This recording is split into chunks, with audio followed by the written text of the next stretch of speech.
काय ना की एखादा मराठी चित्रपट बनला, तो चित्रपट प्रेक्षकांना आवडला नाही तर आपण समजू शकतो, पण तोच चित्रपट जर का प्रेक्षकांपर्यंत पोहोचलाच नाही तर म्हणजे झालं असं की विजू माने जे दिग्दर्शक आहेत, मामाच्या गोव्याला जाऊया हा चित्रपट आज रिलीज झालेला आहे. तो चित्रपट त्यांनी त्यांचे पर्सनल दागिने गहाण ठेवून चित्रपट बनवला आणि त्याच चित्रपटाला शोज नाहीत. त्याबद्दल आपण बोलणार आहोत आणि ह्याच मामाच्या गोव्याला जाऊया चित्रपटाचं प्रिडिक्शन सांगणार आहोत पहिल्या दिवसाचं आजचं. तर व्हिडिओ संपूर्ण पहा आणि जर का तुम्हाला वाटलं कमेंट करायचं, तुम्हाला वाटलं की का शोज मिळत नाही तर ते सुद्धा तुम्ही सांगू शकता. सो व्हिडिओ संपूर्ण पहा, खूप इंटरेस्टिंग होणार. नमस्कार, मी साहिल निकम तुम्हा सर्वांचं मनापासून स्वागत करतो माझ्या युट्यूब चॅनल पिक्चर प्लॅटफॉर्म मध्ये.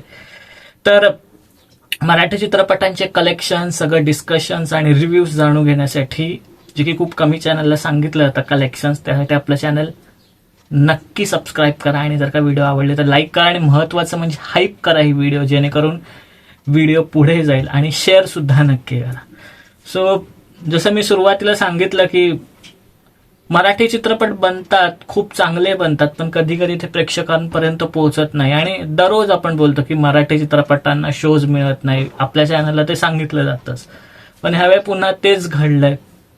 म्हणजे मामाच्या गोव्याला जाऊया हा चित्रपट विजू माने दिग्दर्शित आणि त्यांनी त्यांचे जे पर्सनल आईचे, बायकोचे आणि त्यांचे मुलांचे वगैरे दागिने गहाण ठेवून तो चित्रपट बनवलेला आहे. पण त्याच चित्रपटाला आज शोज नाही आहेत. म्हणजे त्याच्याच अपोजिट स्पायडरमॅन चित्रपट आलाय, त्याला सगळे ऑलमोस्ट एक चित्रपटगृहामध्ये 10 शोज आहेत आणि एकही चित्रपटाचा आपला जो मामाच्या गोव्याला जाऊया त्याचा एकही शो नाहीये.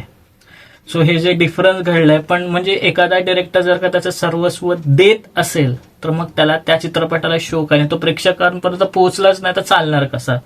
बरं, आणखीन एक गोष्ट म्हणजे जी एका इंटरव्ह्यू मध्ये, आजच जो इंटरव्ह्यू झालाय एबीपी माझावर, त्या इंटरव्ह्यू मध्ये अंकुश चौधरी यांनी सांगितली आहे, जे की त्या चित्रपटामध्ये आहेत, की स्पायडरमॅन चित्रपटाला ऍडव्हान्स बुकिंग ही 20 दिवसाआधी चालू झाली आणि जी मामाच्या गोव्याला जाऊया हा जो चित्रपट आहे त्याची ऍडव्हान्स बुकिंग आज शुक्रवार तर बुधवारी चालू झाली. म्हणजे काय झालं की स्पायडरमॅन चित्रपटाचे तिकीट्स ऑलरेडी 20 दिवसाआधी बुक झाले आणि ह्याचे फक्त 2च दिवस बुक. मग त्या चित्रपटाची क्रेजच तयार झाली नाही आणि मग ऑलरेडी 20 दिवसाआधी बुकिंग झालेले, ऑलरेडी त्यांनी खूप सारे बुकिंग झाल्यामुळे आज चित्रपटाचे शोज पण तेवढे, तर तो आज चित्रपट चालतो सुद्धा आहे. तर मग हेच म्हणणं आहे की आता स्पायडरमॅन चित्रपटाच्या जे शोज मिळाले आहेत एक चित्रपटगृहामध्ये, ते अगदी 15 शोज आहेत. मग त्यातले 2 शोज हे मराठी चित्रपटांसाठी का नाही, म्हणजे भूतंबयम आणि एक होता माळीन किंवा मामाच्या गोव्याला जाऊया जो की आजच रिलीज झालाय, ते असे इंटरव्ह्यू मध्ये सांगत अंकुश चौधरी, कुशल बद्रिके वगैरे.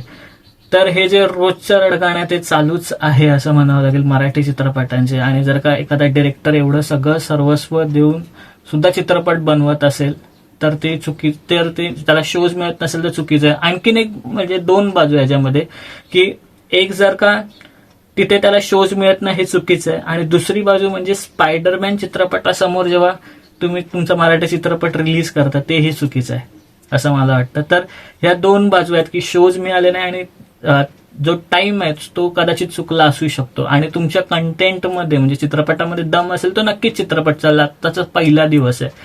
त्यामुळे हे जे दोन्ही बाजू ते समजून घ्यावं लागेल. शोज तर मिळायलाच पाहिजे ऑफकोर्स. शोज महाराष्ट्रामध्ये नाही मिळणार तर मग काय साऊथमध्ये मिळणार का मराठी चित्रपटांना, तर नाही. हिंदी चित्रपटांना शोज मिळतात, त्यांच्याकडे तर पूर्ण इंडियामध्ये ते रिलीज होतात, आपल्या तर चित्रपट महाराष्ट्रामध्ये. त्यामुळे माझ्या मते शोज मिळायला पाहिजे आणि जर का एखादा डायरेक्टर पूर्ण ताकदीने येत असेल तो चित्रपट घेऊन तर त्याला त्या चित्रपटाला ज्याचं जे तो डिझर्व करतो तेवढं ते मिळायलाच पाहिजे दिवस आणि ते शोज, आणि तेवढे दिवस तो चित्रपट राहिला पाहिजे थिएटरमध्ये असं मला वाटतं. सो इथेच थांबूया. तुम्हाला काय वाटतं तुम्ही सांगू शकता, कमेंट्समध्ये नक्की सांगा. तुमचे कमेंट्स वाचायला सुद्धा आवडतील. इथेच थांबूया, पुढच्या व्हिडिओमध्ये भेटू. तोपर्यंत आपलं युट्यूब चॅनल पिक्चर प्लॅटफॉर्म पाहत राहा आणि last but not the list स्वतःची काळजी घ्या.